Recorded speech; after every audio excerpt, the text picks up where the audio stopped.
സിറാജ് ലൈവിലേക്ക് സ്വാഗതം.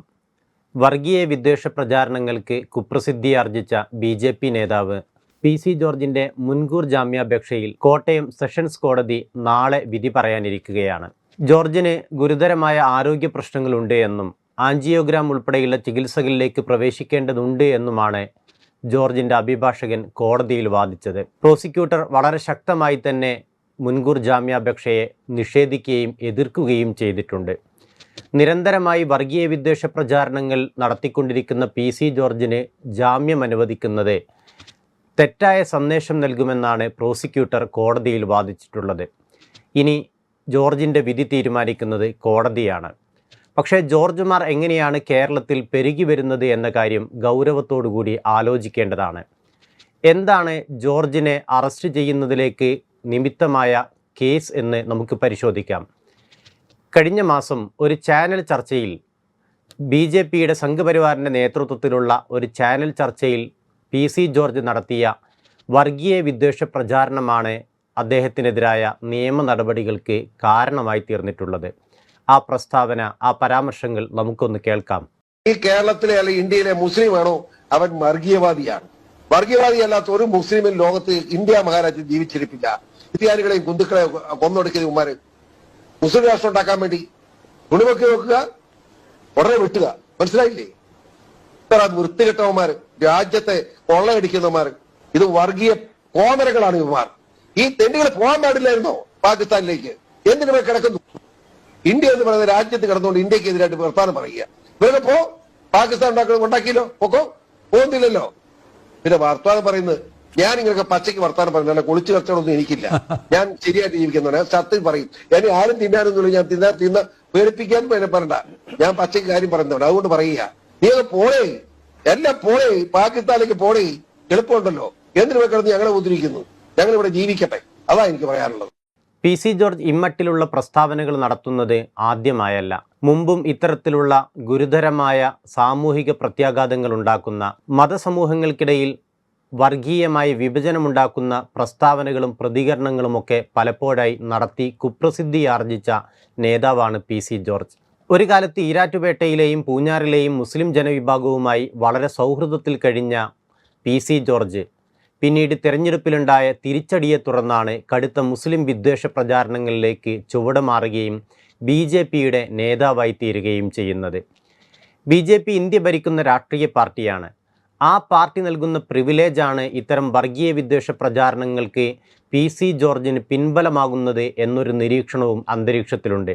അതെന്തായിരുന്നാലും ഇത്തരം വർഗീയ വിദ്വേഷ പ്രചാരണങ്ങൾ നടത്തുന്ന ആളുകളോട് എന്തു തരത്തിലുള്ള സമീപനമാണ് നമ്മുടെ മാധ്യമങ്ങൾ ഉൾപ്പെടെ സ്വീകരിക്കുന്നത് എന്നത് പരിശോധിക്കപ്പെടേണ്ട സന്ദർഭം കൂടിയാണിത്.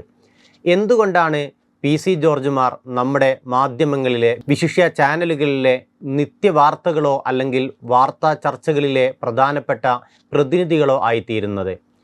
വാർത്താ മാധ്യമങ്ങൾ മത്സരിക്കുന്ന കാലമാണിത്. ഒരു ചാനൽ മറ്റൊരു ചാനലിനോട് മത്സരിക്കുന്നത് സത്യം പറഞ്ഞുകൊണ്ടല്ല, മറിച്ച് ഊഹങ്ങൾ പ്രചരിപ്പിച്ചും നിഗമനങ്ങൾ അവതരിപ്പിച്ചുകൊണ്ടും സത്യവുമായി പുലബന്ധമില്ലാത്ത കാര്യങ്ങൾ പോലും ആധികാരികതയോടെ പറഞ്ഞുകൊണ്ടുമാണ് പലപ്പോഴും മാധ്യമങ്ങൾ ഈ മത്സരരംഗത്ത് മേൽക്കൈ നേടാൻ ശ്രമിച്ചുകൊണ്ടിരിക്കുന്നത്.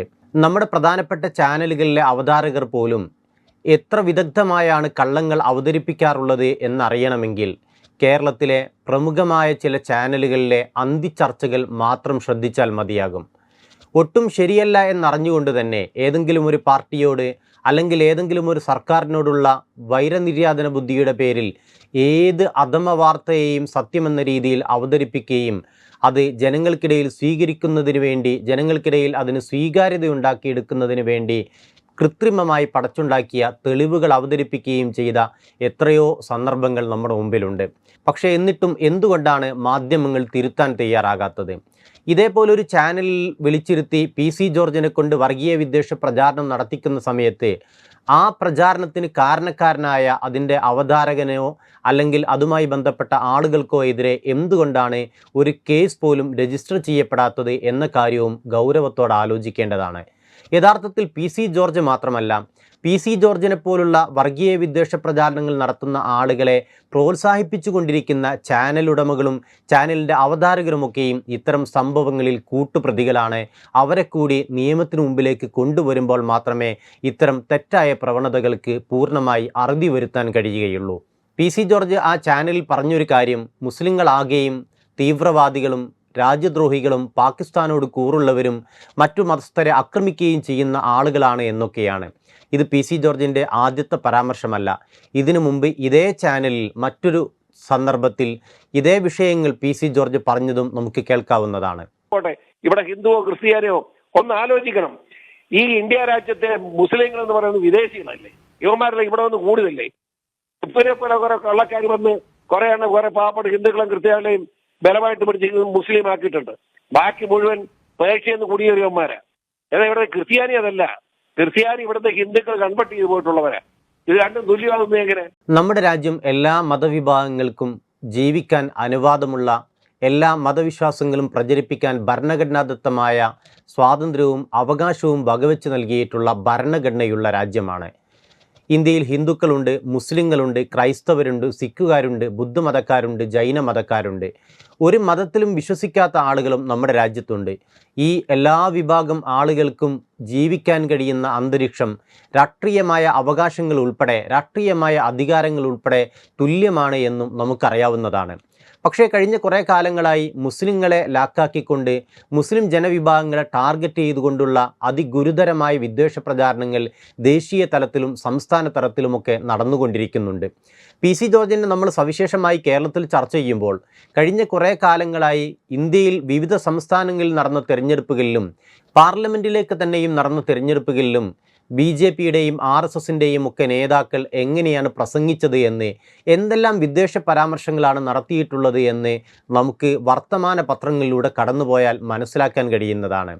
ഇത് നിത്യമായ സംഭവങ്ങളായി മാറിക്കൊണ്ടിരിക്കുന്നു എന്ന് മാത്രമല്ല, മുസ്ലിം ആരാധനാലയങ്ങൾ കയ്യേറുകയും മുസ്ലിം വിശ്വാസത്തെ തന്നെ ഹനിക്കുന്ന വിധത്തിലുള്ള വ്യാപകമായ ദുഷ്പ്രചാരണങ്ങൾ നടത്തിക്കൊണ്ടിരിക്കുകയും ചെയ്യുന്നു.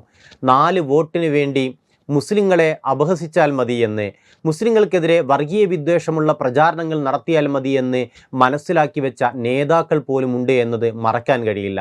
നോക്കൂ, 2020 ഡൽഹിയിലെ വംശഹത്യയോളം ചെന്നെത്തിയ കലാപങ്ങൾക്ക് കാരണക്കാരനായത് കപിൽ മിശ്ര എന്ന് പറയുന്ന BJP നേതാവാണ്. കപിൽ മിശ്രയുടെ പ്രസംഗമാണ് പൊടുന്നനെയുള്ള ആക്രമണങ്ങളിലേക്ക് വഴിവെച്ചത് എന്ന് അന്ന് ദേശീയ മാധ്യമങ്ങൾ ഉൾപ്പെടെ റിപ്പോർട്ട് ചെയ്തതുമാണ്. അതേ കപിൽ മിശ്രയാണ് ഇത്തവണ ഡൽഹിയിൽ BJP അധികാരം പിടിച്ചപ്പോൾ മന്ത്രിസഭയിലേക്ക് കൊണ്ടുവന്ന് ആദരിച്ചിട്ടുള്ളത്. കലാപത്തിലേക്ക് വഴിവെച്ച പ്രഭാഷണം നടത്തിയ കപിൽ മിശ്രയെ അറസ്റ്റ് ചെയ്യണമെന്നും ആക്രമിക്കപ്പെട്ടവർക്ക് ചികിത്സ ഉൾപ്പെടെ ഉറപ്പാക്കണമെന്നും ഉത്തരവിട്ട ഡൽഹി ഹൈക്കോടതിയിലെ ജസ്റ്റിസ് മുരളീധർ റാവുവിനെ അന്ന് രാത്രി തന്നെ പഞ്ചാബ് ഹരിയാന ഹൈക്കോടതിയിലേക്ക് മാറ്റിക്കൊണ്ടാണ് കേന്ദ്രം ആ ഉത്തരവിനോടുള്ള തങ്ങളുടെ വിയോജിപ്പ് രേഖപ്പെടുത്തിയത്. ജസ്റ്റിസ് മുരളീധർ റാവു ഡൽഹി ഹൈക്കോടതിയിൽ തന്നെ തുടർന്നിരുന്നുവെങ്കിൽ കപിൽ മിശ്ര തീർച്ചയായും അകത്താകുമായിരുന്നു. കപിൽ മിശ്ര മാത്രമല്ല, കപിൽ മിശ്രയെപ്പോലെ പ്രകോപനപരമായ പ്രസംഗങ്ങൾ നടത്തിയ, കലാപത്തിൽ നേതൃപരമായ പങ്കുവഹിച്ച പല BJP നേതാക്കളും ജയിലിൽ അടയ്ക്കപ്പെടുമായിരുന്നു. അത് തടയുക എന്ന ലക്ഷ്യവും കൂടി മുന്നിൽ വെച്ചാണ് BJP രായ്ക്ക് രാമാനം അദ്ദേഹത്തെ പഞ്ചാബ് ഹരിയാന ഹൈക്കോടതിയിലേക്ക് സ്ഥലം മാറ്റിയിട്ടുള്ളത്. കപിൽ മിശ്രയെപ്പോലൊരാൾ പിന്നീട് അധികാരത്തിൻ്റെ ഭാഗമായി തീരുകയും മന്ത്രിസ്ഥാനം ഉൾപ്പെടെ അലങ്കരിക്കുകയും ചെയ്യുന്ന സ്ഥിതിവിശേഷം നമ്മുടെ രാജ്യത്തുണ്ടാകുന്നുണ്ട്. അങ്ങനെ ഒരു കാലത്ത് PC ജോർജിനെ പോലൊരാൾ വർഗീയ വിദ്വേഷ പ്രചാരണം നടത്തുന്നതിൽ എന്ത് അതിശയമാണുള്ളത് എന്ന് ആർക്കും ചിന്തിക്കാവുന്നതേയുള്ളൂ. ശരിയാണ്, അതിലൊക്കെ അല്പം യാഥാർത്ഥ്യങ്ങളുമുണ്ട്. പക്ഷേ ഉത്തരേന്ത്യൻ സംസ്ഥാനങ്ങളിൽ നിന്ന് വ്യത്യസ്തമായി കേരളത്തിൽ സവിശേഷമായ ചില സാഹചര്യങ്ങളുണ്ട്. നമ്മുടെ രാജ്യത്തിൻ്റെ വിവിധ ഭാഗങ്ങളിൽ പല കാലങ്ങളിൽ വർഗീയ സംഘർഷങ്ങൾ ഉണ്ടായപ്പോഴും നമ്മുടെ സംസ്ഥാനം ഉജ്ജ്വലമായി തന്നെ തലയുയർത്തിയുന്നതിൻ്റെ അനുഭവവും കൂടി നമ്മുടെ മുമ്പിലുണ്ട്. നമ്മുടെ സംസ്ഥാനത്ത് ഒരു തരത്തിലുള്ള വർഗീയ കലാപങ്ങളും നടന്നിട്ടില്ല എന്നോ തദനുബന്ധമായ പ്രശ്നങ്ങൾ ഒന്നും സംഭവിച്ചിട്ടില്ല എന്നോ അല്ല പറഞ്ഞു വെക്കുന്നത്. മറിച്ച് ഉത്തരേന്ത്യൻ സംസ്ഥാനങ്ങളുമായി തട്ടിച്ചു നോക്കുമ്പോൾ തുലോം കുറവായിരുന്നു ഇത്തരത്തിലുള്ള പ്രവർത്തനങ്ങളെന്ന് നമുക്ക് മനസ്സിലാക്കാവുന്നതേയുള്ളൂ. അങ്ങനെ ഒരു സാമൂഹിക അന്തരീക്ഷം നിലനിൽക്കുന്ന സംസ്ഥാനത്താണ് വിവിധ മതവിഭാഗങ്ങൾക്കിടയിൽ വിദ്വേഷം ജനിപ്പിക്കുന്ന വിധത്തിൽ PC ജോർജിനെ പോലൊരാൾ നിരന്തരമായി വർഗീയ വിദ്വേഷ പ്രചാരണങ്ങൾ നടത്തിക്കൊണ്ടിരിക്കുന്നത്. PC ജോർജ് ഒറ്റക്കാണ് എന്ന് പറയാൻ കഴിയില്ല. ഹിന്ദു ഐക്യവേദിയുടെ നേതാവ് ശശികല ഉൾപ്പെടെയുള്ള ആളുകൾ വിവിധ കാലങ്ങളിൽ നടത്തിയിട്ടുള്ള പ്രഭാഷണങ്ങൾ ശ്രദ്ധിച്ചാൽ അറിയാം എത്രത്തോളം വർഗീയമായാണ് അവരെല്ലാം വിഷയങ്ങളെ കാണുന്നത് എന്ന്. ഏത് വിഷയത്തെയും വർഗീയവൽക്കരിക്കുകയും ഏത് പ്രശ്നത്തെയും മതത്തിൻ്റെ കണ്ണിലൂടെ മാത്രം നോക്കിക്കാണുകയും ചെയ്യുന്ന പ്രവണത വർദ്ധിച്ചു വരുന്നത് കേരളത്തെ സംബന്ധിച്ചിടത്തോളം ഒരപകട ഭീഷണിയായി തന്നെ നമ്മൾ കാണേണ്ടതുണ്ട്. ഇതേ കാലയളവിലാണ്, കഴിഞ്ഞ വർഷം ഇതേ കാലയളവിലാണ് ഈരാറ്റുപേട്ടയിൽ തന്നെയും പൂഞ്ഞാറിൽ തന്നെയും ഒരു സംഭവം അരങ്ങേറുന്നത്. അവിടെയുള്ള സ്കൂൾ വിദ്യാർത്ഥികളിൽ ചിലർ സെൻഡ് ഓഫുമായി ബന്ധപ്പെട്ട് ആഘോഷങ്ങൾക്ക് വേണ്ടി പൂഞ്ഞാറിലെ ക്രൈസ്തവ ചർച്ച് കോമ്പൗണ്ടിലേക്ക് വരികയും അവിടെ വെച്ച് വൈദികനുമായി ഒരു കശപിശയുണ്ടാവുകയും വിദ്യാർത്ഥികൾ ബൈക്ക് ഓടിക്കുന്നതിനിടയിൽ വൈദികൻ്റെ കൈക്ക് നിസ്സാരമായ പരിക്കേൽക്കുകയും ചെയ്തു. ഒരു പകലിൽ അതങ്ങനെ കഴിഞ്ഞു പോകേണ്ടതായിരുന്നു. പക്ഷേ പിന്നീട് PC ജോർജ് ഉൾപ്പെടെയുള്ള ആളുകൾ ആ വിഷയത്തെ ഏറ്റെടുക്കുകയും വലിയ വർഗീയ പ്രചാരണങ്ങൾ കുട്ടികൾക്കെതിരെ നടത്തുകയും ചെയ്തു. ഒരു പോലീസ് ഇടപെടലിനോ നിയമ നടപടികൾക്കോ വഴിവെക്കേണ്ടതില്ലാത്ത വിധം വളരെ നിസ്സാരമായി അവഗണിക്കാമായിരുന്ന ഒരു പ്രശ്നം PC ജോർജിനെ പോലുള്ള ആളുകളുടെ ഇടപെടലിൽ ശക്തിയാർജിക്കുകയും നിയമവ്യവഹാരങ്ങളിലേക്കും അറസ്റ്റിലേക്കുമൊക്കെ നീങ്ങുകയും ചെയ്യുകയാണ്. ആ സംഭവത്തിൽ വിവിധ മതവിഭാഗങ്ങളിൽ നിന്നുള്ള വിദ്യാർത്ഥികളുണ്ടായിരുന്നു. അവിടെ നടന്ന ഒരു യോഗത്തിൽ കേരള കോൺഗ്രസ് എമ്മിൻ്റെ നേതാക്കൾ തന്നെയും ഈ സംഭവത്തിൽ എല്ലാ മതവിഭാഗത്തിലും പെട്ട കുട്ടികൾ ഉൾപ്പെട്ടിട്ടുണ്ട് എന്ന് പറയുന്ന വീഡിയോയും പ്രചരിച്ചിരുന്നു. പക്ഷേ പോലീസ് കേസെടുത്തത് മുസ്ലിം വിദ്യാർത്ഥികൾക്കെതിരെ മാത്രമാണ്. വളരെ ഗുരുതരമായ വകുപ്പുകൾ ചേർത്ത് ആ കുട്ടികൾക്കെതിരെ കേസെടുക്കുകയും അവരെ അറസ്റ്റ് ചെയ്ത് ജയിലിലടക്കുകയും ഉണ്ടായി. അന്ന് പോലീസിൻ്റെ റിപ്പോർട്ട് മുഖവിലക്കെടുക്കുകയാണ് സംസ്ഥാന ആഭ്യന്തര വകുപ്പ് കൈകാര്യം ചെയ്യുന്ന മുഖ്യമന്ത്രി പോലും ചെയ്തത്. ഒരു ചടങ്ങിൽ വെച്ച് അദ്ദേഹം ആ അറസ്റ്റിനെ ന്യായീകരിച്ചു. ഒരു പ്രത്യേക മതവിഭാഗത്തിലെ വിദ്യാർത്ഥികളെ തിരഞ്ഞുപിടിച്ച് അറസ്റ്റ് ചെയ്യുകയായിരുന്നില്ല എന്നും ആ മതവിഭാഗത്തിൽപ്പെട്ടവർ മാത്രമാണ് സംഭവത്തിൽ ഉൾപ്പെട്ടത് എന്നും പോലീസിനെ ന്യായീകരിച്ചുകൊണ്ട് മുഖ്യമന്ത്രി പറയുന്ന സാഹചര്യവുമുണ്ടായി. എന്താണ് സംഭവിച്ചത് എന്നതിനെക്കുറിച്ച് പ്രദേശത്തെ ആളുകൾ തന്നെ പറയുന്നതിൻ്റെ പലതരത്തിലുള്ള വിവരണങ്ങൾ പുറത്തു വന്നതിന് ശേഷവും പോലീസിനെ സംരക്ഷിക്കുന്ന നിലപാടാണ് അന്ന് മുഖ്യമന്ത്രി സ്വീകരിച്ചിട്ടുള്ളത്. ഈരാറ്റുപേട്ടയിലെ പോലീസുമായി ബന്ധപ്പെട്ട് പോലീസിൻ്റെ നിഷ്ക്രിയത്വവുമായി ബന്ധപ്പെട്ട് പല വിധത്തിലുള്ള ആരോപണങ്ങൾ കൂടി അന്തരീക്ഷത്തിലുണ്ട് എന്നത് ഇതോട് ചേർത്ത് വായിക്കേണ്ടുന്ന കാര്യമാണ്. ഇക്കഴിഞ്ഞ ഫെബ്രുവരി 21 PC ജോർജിന് കേരള ഹൈക്കോടതി മുൻകൂർ ജാമ്യം നിഷേധിച്ചുകൊണ്ട് വിധി പുറപ്പെടുവിച്ചത്. ഒരാൾ മുൻകൂർ ജാമ്യാപേക്ഷയുമായി കോടതിയെ സമീപിക്കുന്ന സമയത്ത് സ്വാഭാവികമായി ഒന്നുകിൽ ജാമ്യം അനുവദിക്കുകയോ അല്ലെങ്കിൽ ജാമ്യം നിഷേധിക്കുകയോ ചെയ്യും. ജാമ്യം നിഷേധിക്കപ്പെടാമെന്ന സാഹചര്യത്തെ മുന്നിൽ കണ്ടുകൊണ്ട് ആ വ്യക്തിയെ അറസ്റ്റ് ചെയ്യുന്നതിനുള്ള നടപടിക്രമങ്ങൾ പൂർത്തീകരിക്കേണ്ടത് പോലീസിൻ്റെ ബാധ്യതയാണ്. പക്ഷേ ഈരാറ്റുപേട്ട പോലീസ് അക്കാര്യത്തിൽ ഗുരുതരമായ അലംഭാവം വരുത്തി എന്ന് തന്നെ പറയേണ്ടി വരും. മുൻകൂർ ജാമ്യം നിഷേധിക്കപ്പെട്ട ആദ്യത്തെ 24 മണിക്കൂറിൽ പോലീസ് അനങ്ങിയതേയില്ല. എന്ന് മാത്രമല്ല 24 മണിക്കൂറിന് ശേഷം നോട്ടീസുമായി ജോർജിൻ്റെ വീട്ടിലെത്തുമ്പോഴേക്ക് അയാൾ സ്ഥലം വിട്ടിരുന്നു, മുങ്ങിയിരുന്നു. പിന്നീടാണ് PC ജോർജിൻ്റെ മകൻ ഷോൺ ജോർജ് മാധ്യമങ്ങളെ കണ്ട് പിതാവ് 24-ാം തീയതി തിങ്കളാഴ്ച പോലീസിൽ കീഴടങ്ങുമെന്ന് അറിയിക്കുന്നത്. പോലീസ് അതുവരെയും കാത്തിരുന്നു, എവിടെയും തിരയാൻ പോയില്ല. PC ജോർജിൻ്റെ സ്ഥാനത്ത് മറ്റാരെങ്കിലുമായിരുന്നുവെങ്കിൽ പോലീസ് ഇത്ര നിസ്സംഗമായി നിൽക്കുമായിരുന്നോ എന്ന ചോദ്യം സാമൂഹിക മാധ്യമങ്ങളിൽ ഉയരാനിടയായ സാഹചര്യവും ഇതുതന്നെയാണ്. 24-ാം തീയതി തിങ്കളാഴ്ച PC ജോർജിനെയും പ്രതീക്ഷിച്ചിരുന്ന പോലീസിൻ്റെ കണ്ണ് വെട്ടിച്ച് അദ്ദേഹം കോടതിയിൽ ഹാജരാകുന്നു. കോടതി അദ്ദേഹത്തെ റിമാൻഡ് ചെയ്യുന്നു. സ്വാഭാവികമായി റിമാൻഡിലായ വ്യക്തിയെ ജയിലിലേക്ക് അയക്കുകയാണ് ചെയ്യുക. പക്ഷേ അദ്ദേഹത്തിൻ്റെ മെഡിക്കൽ പരിശോധനയിൽ ECGയിൽ ചില വ്യതിയാനങ്ങൾ കണ്ടതിനെ തുടർന്ന് അദ്ദേഹത്തെ കോട്ടയം മെഡിക്കൽ കോളേജിൽ ICUവിൽ പ്രവേശിപ്പിച്ചിരിക്കുകയാണ്. അദ്ദേഹത്തിൻ്റെ ആരോഗ്യനില തൃപ്തികരമാണ് എന്നാണ് ഇന്ന് മാധ്യമങ്ങളിൽ നിന്ന് അറിയാൻ സാധിച്ചിട്ടുള്ളത്. ഇതേ ദിവസം തന്നെ തൻ്റെ ആരോഗ്യസ്ഥിതിയുമായി ബന്ധപ്പെട്ട പ്രശ്നങ്ങളെ മുന്നിൽ വെച്ചുകൊണ്ട് ജാമ്യം അനുവദിക്കണമെന്ന അപേക്ഷയുമായി അദ്ദേഹം വീണ്ടും കോട്ടയം കോടതിയെ സമീപിച്ചിട്ടുണ്ട്. കോടതി നാളെ വിധി പറയാനിരിക്കുകയാണ്. ആ വിധി എന്താകുമെന്നതിനെക്കുറിച്ച് നമുക്ക് തീർപ്പ് പറയാൻ കഴിയില്ല. പക്ഷേ PC ജോർജിനെ പോലൊരാളെ ഇങ്ങനെ കയറൂരി വിടുന്നത് നമ്മുടെ സംസ്ഥാനത്തിന് തന്നെയും ഗുരുതരമായ പ്രത്യാഘാതങ്ങൾ ഉണ്ടാക്കുമെന്ന കാര്യത്തിൽ യാതൊരു സംശയവുമില്ല. എന്തുകൊണ്ടാണ് PC ജോർജുമാർ നിരന്തരമായി ഇത്തരം വർഗീയ വിദ്വേഷ പ്രചാരണങ്ങൾ നടത്തുന്നത്? തനിക്ക് നേരെ നിയമത്തിൻ്റെ ബലിഷ്ഠമായ കരങ്ങൾ വരില്ല എന്നും തന്നെ പിടികൂടില്ല എന്നും തനിക്ക് ജയിൽവാസം ഭരിക്കേണ്ടി വരില്ല എന്നുമുള്ള ഉറപ്പിലാണ് ഇത്തരത്തിലുള്ള വർഗീയ വിദ്വേഷ പ്രചാരണങ്ങൾ നിരന്തരമായി നടത്തിക്കൊണ്ടിരിക്കുന്നത്. ഈ ധാരണയെ പൊളിച്ചുകൊണ്ട് മാത്രമേ നമ്മുടെ സംസ്ഥാനത്ത് ഇത്തരത്തിലുള്ള വർഗീയ വിദ്വേഷ പ്രചാരണങ്ങൾക്ക് അറുതി വരുത്താൻ കഴിയുകയുള്ളൂ. ഏതെങ്കിലും ഒരു പ്രത്യേക വിഭാഗത്തെ ലാക്കാക്കിക്കൊണ്ട് അവരുടെ മേൽ വർഗീയത ആരോപിക്കുകയും തീവ്രവാദം ആരോപിക്കുകയും അവർ രാജ്യത്തിൻ്റെ ശത്രുക്കളാണ് എന്നൊക്കെ പറയുകയും ചെയ്യുന്നത് നീതിബോധം കൊണ്ട് മാത്രമല്ല ചെറുക്കേണ്ടത്, നമ്മുടെ സമൂഹത്തിൻ്റെ പൗരബോധം കൊണ്ടുകൂടിയാണ് ഇത്തരം വിദ്വേഷ പ്രചാരണങ്ങളെ ചെറുക്കേണ്ടത്. ഇത്തരത്തിലുള്ള വർഗീയ വിദ്വേഷ പ്രചാരകരെ ആനയിച്ചു കൊണ്ടുപോകുന്ന മാധ്യമങ്ങളും ഇക്കാര്യം ഗൗരവത്തോടെ ആലോചിക്കേണ്ടതുണ്ട്. PC ജോർജ് വർഗീയ വിദ്വേഷ പ്രചാരണം നടത്തിയത് സംഘ് പരിവാറിൻ്റെ തന്നെ ചാനലിലാണ്.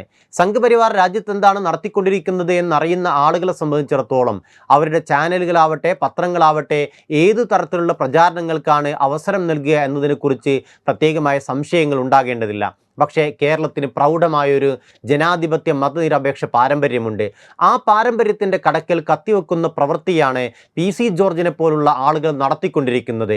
അതിനെതിരെ ശക്തമായ ജനവികാരം കൂടി ഉയർന്നു വന്നെങ്കിൽ മാത്രമേ ഇത്തരം വർഗീയ വിദ്വേഷ പ്രചാരകരെ നിലക്ക് നിർത്താൻ കഴിയുകയുള്ളൂ. മറ്റൊരു വിഷയവുമായി അടുത്തയാഴ്ച വീണ്ടും കാണാം. waytonikah.com, the exclusive Muslim matrimonial site.